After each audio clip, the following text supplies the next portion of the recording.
Hi, my name is Tanya Ragan, President of Wildcat Management, and we are continuing our walking tour of the West End district in downtown Dallas. And we've continued down Market and popped into Ellen's Southern Kitchen. And I'm here with Joe Groves, one of the owners of Ellen's Southern Kitchen. Hi, Joe. How are you? Hi. How are you, Tanya? Thanks for coming in. Yes. Well, we love this restaurant in West End. And, of course, this is one of our local restaurants. And I'm curious, in talking with you, what made you choose the West End as your home? Why did you choose to locate and open a business here? Well, if you're like me, you're old enough to remember when the West End was a really crazy place to come and have a good time. Dallas Alley was notorious and famous around the country because of all the bars and all the great times that people had down here. And I grew up in that era in the 80s. I was a young adult, and I had a blast down here. I was actually down in the West End about 6 years ago, and I noticed that it was completely different. It was empty. It was a ghost town. But there were a lot of people working down here, which was kind of odd to me. And downtown is always talking about its resurgence, and groups like Downtown Dallas and the Chamber have been working very, very hard to redevelop and make downtown a home. I actually moved downtown about 6 years ago and thought that the West End was the perfect place for us to start a business. And we've not looked back. It's been great for us the whole time we've been here, and we just keep growing and growing and growing as our own business. But what we've seen is that the district itself is experiencing a renaissance right now. There's so much interesting redevelopment going on, preservation of the historic quality of the district, new innovation and technology companies relocating here, new restaurants, new clubs, new retail coming down. It's just a fascinating place to work and see it develop. So we're happy about it. You know, you mentioned the technology and innovation. You know, sort of organically in the last few years, it's become a technology hub. Are you noticing that? Do you see more people on the street? And why do you think that is, that the technology and startup community has sort of embraced the West End? Well, I'm an absolute ignoramus when it comes to technology. So I can't really understand specifically why they're here in the district, other than I know that like minds congregate and people thrive off of that collaboration and innovation, and I see that all the time. And yes, it is impacting our business. We're seeing a lot of young, professional, very intelligent people coming into the restaurant every day, and we see more and more of them every day.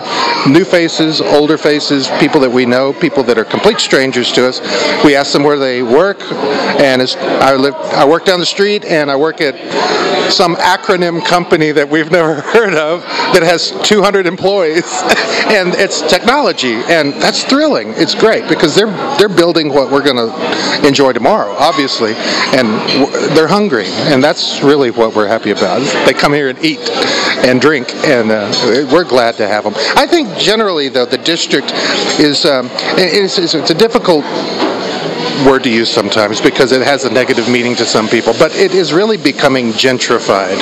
And by that I mean it's not the party place, it's not the frat boy nightclub place to come anymore. It's a place for professionals to come and enjoy the space they work in, the space they live in, and the amenities that are in the district. And it's becoming a very sort of nice place to be, and it's obviously a beautiful place to be. So we're happy that we're part of the Renaissance. I like to think that we helped bring the Renaissance on in our small way, and we're reinvesting in the district. We're building a new restaurant across the street, and we're going to remodel this restaurant when we move. And we feel it's a good enough investment to double down in the West End. We're thrilled about it. Something that's interesting is the whole live, work, play that you sort of mentioned. There's a trend downtown with young people wanting to be able to do all of those things in the neighborhood that they live, work, and play.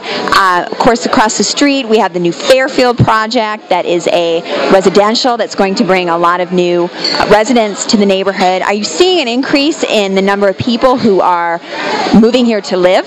Oh, absolutely. We're also getting a lot of people that come in and ask where they can live. They're not from here. They may live in the suburbs or another part of the city, or even, you know, Fort Worth or Rockwall or some. They've driven a while to get here, and when they walk around, they go, "This would be a cool place to live. Is everything a condo, or do they rent?" You know, they're asking those residential questions. That wouldn't happen if people didn't see this as a place that was a viable location, not just for themselves if they're young and single, but if they have families. We're seeing a lot more people with children moving downtown, and especially into the West End district.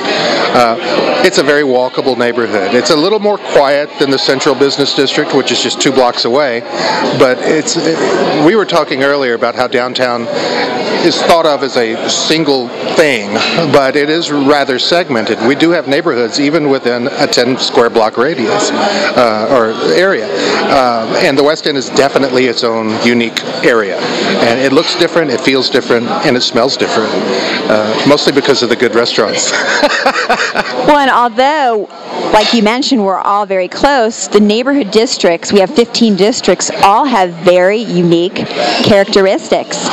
Now, you've outgrown this space. You're doing extremely well here. You're expanding to the space across, or the building across the street. Tell us a little bit about that transition and what the new concept will be in your current location here. We noticed, we've been in business almost 3 years. We noticed about a year and a half ago that we were at capacity.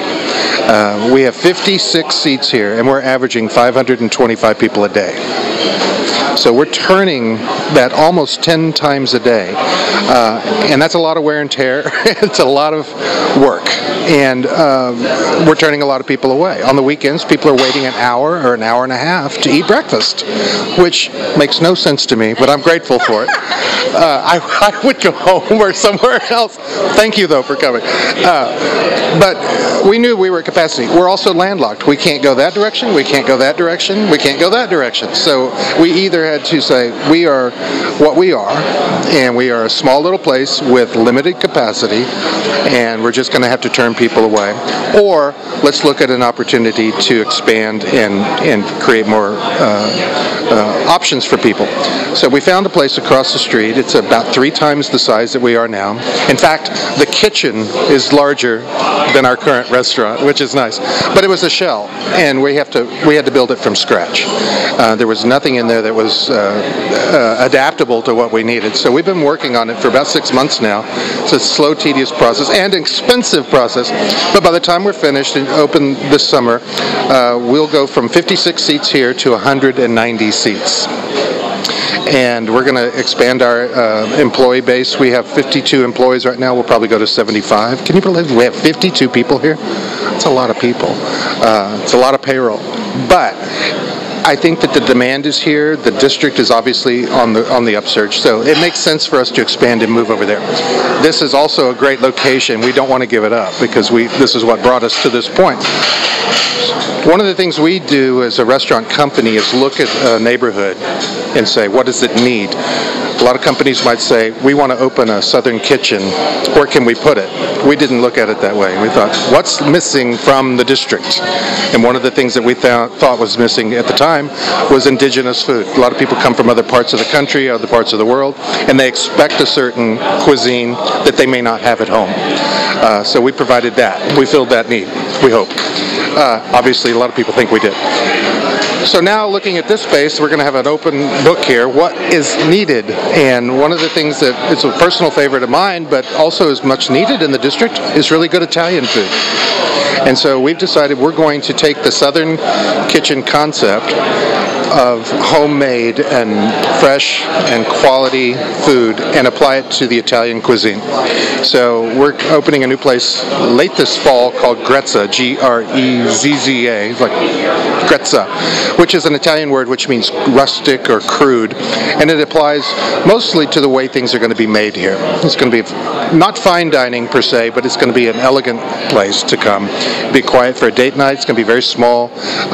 We're thinking about some piano music maybe in the corner, but it's going to be a total transformation for this space. But more importantly, it's, I think, what the district is lacking at the moment. And hopefully people will receive that as well as they have what we're doing over there soon, but certainly what we're doing here now. Well, these local restaurants are so important to these neighborhoods. They are what create the sense of community, and really appreciate you making that investment in the neighborhood. The wait is worth it on Sunday. They do take call ahead. Call, get your name on the list. Favorite thing on the menu, what do you recommend, and how do people find you? My personal favorite is the shrimp and grits. I just love it. I love cheese grits. I grew up with cheese grits. By the way, I can take zero credit for the menu, other than I gave approval for the way it looks on the page. I am not a cook, but I'm a great eater. I love to eat, and my partner, Chef Russell Mertz, created all these recipes, and they're great. People ask if the restaurant, you may know, Ellen is my mom.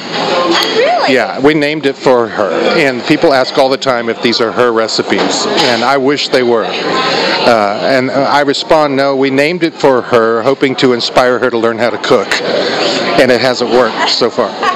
But she's the namesake, but all of the culinary experience here is due to Russell, and he does a great job with it.